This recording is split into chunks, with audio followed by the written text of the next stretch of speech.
All right, guys, thanks for hitting me up on my channel again.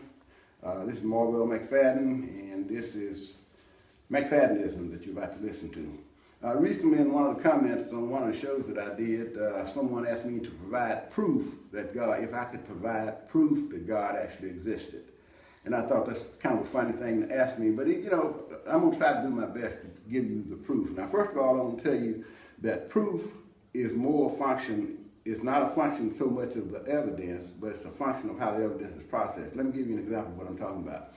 A couple of 3 weeks ago, someone came to me and said, you know what, I was just about to decide that God really didn't exist because there was no proof of a God. The world being in the situation it's in, everything's so messed up, and so I had about come to the conclusion that God didn't exist.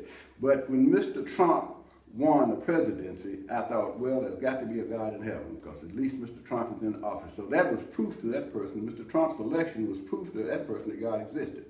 And he was serious. But ironically, another person that talked to me already, talked to me a little bit later, and they said that Mr. Trump's election was proof to them that God didn't exist. He said, if there was a God, there's no way in the world that we could have elected Donald Trump as president if there had been a God in heaven. And I thought that was funny because think about this now. Two people using the same set of circumstances as proof that God did exist, and one said that he did exist and he can prove it by this set of circumstances, and the other said no, he doesn't exist and I can prove it by the same set of circumstances. So like I said when I started, proof I've come to realize is not a function of the evidence, but a function of the way the evidence is processed. So there's no way in the world I can prove to you that God exists or God doesn't exist. And as a matter of fact, I don't even try. That's not up to me to do that. My mission in life is not to prove to you that God existed. If you don't know it or if you don't believe it, then that's between you and God or between you and whatever the situation is. I'm going to give you one of the reasons why it's something that is proof to me that God exists. A couple of years ago, I was sitting up here, and I noticed a little bird was lit on the patio, on the window of my patio, and he had a little twig in his mouth. She had a little twig in her beak, I guess is a better way to put that. And she looked like she was lost. She hopped from window to window with the little twig in her beak for a while, and then she finally looked like she sighted the place up high, and she went up to the corner of the patio on the outside behind the eaves where out of the rain and wind and the direct sunlight, and she placed the little twig on the ledge. And then I watched it from time to time. She'd come back with another twig, and she'd keep doing the same thing, placing it, and I went out and looked, and she was interweaving them together or whatever. To make a long story short, about a week later, I noticed that this bird had built a perfect little nest with those twigs. And at the end of the nest, at the end of building it structurally, she went out and found soft grasses and little cotton balls or whatever, leaves that she picked up on the yard, and she actually lined the nest with those things, with that soft stuff. And then about a week or so later, I noticed there was 3 eggs in the nest. Of course, skipping ahead to, she sat on the eggs for whatever the incubation period is, I don't know, but she sat on it long enough for them to hatch, and then there was 3 little birds in the nest that she built.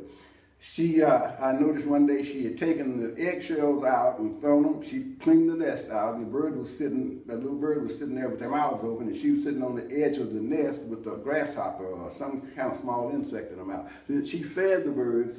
And hurrying along here, she fed the birds until they were old enough. One day I noticed them standing on the side of the nest themselves, and then 2 or 3 days later they were gone.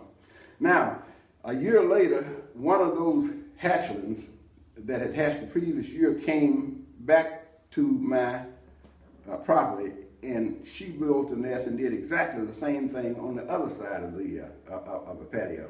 Now here's my question to you, and I know I could be wrong. I know the evidence may not be processed properly with me in order for me to say that's proof that God exists. But to me, that's proof that God exists. That's proof that there's an intelligence, there's some information in the universe somewhere that far exceeds anything that man can do.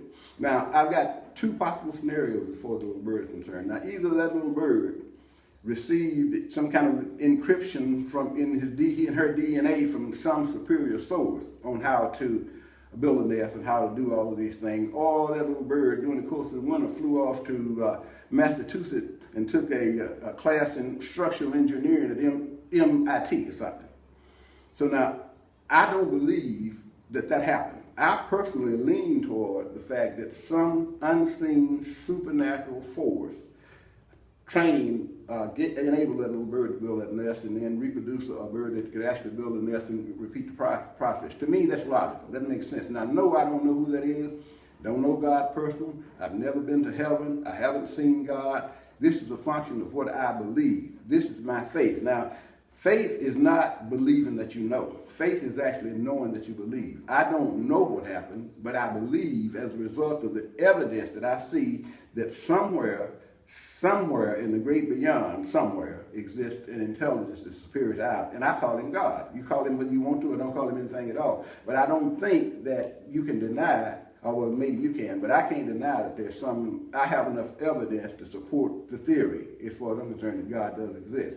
Now, let me tell you another, I'm different from most preachers, I'm going to tell you, because I'm an imperfect being, and it's possible that I could be wrong. In my lifetime, I have thought I was right about certain things, and it turned out that I was actually wrong about them. So what that did is that set a precedent in my life as far as I'm concerned. If I was ever wrong about anything that I thought I was right about, then theoretically speaking, I could be wrong about everything that I think I'm right about. So then I'm not that dogmatic on God's existence. I'm not saying to you, you've got to believe like I believe, because I might be wrong. So if you could explain to me, let's make the little bird thing make sense. Help me, tell me what your theory is on how this little bird was able to do this. And then, I may be persuaded to come over to your way of thinking. So all I'm asking, now I know I'm stupid. You guys have already told me that. I don't mind that. And I don't mind you repeating it if you want to, if it makes you feel good. But between me being stupid and me being a Neanderthal and all that, just tell me about the little bird. Just answer the question. Give me some other direction I can go in, and I really would appreciate that. Appreciate you. Join me next time for another episode of McFaddenism. Y'all be cool.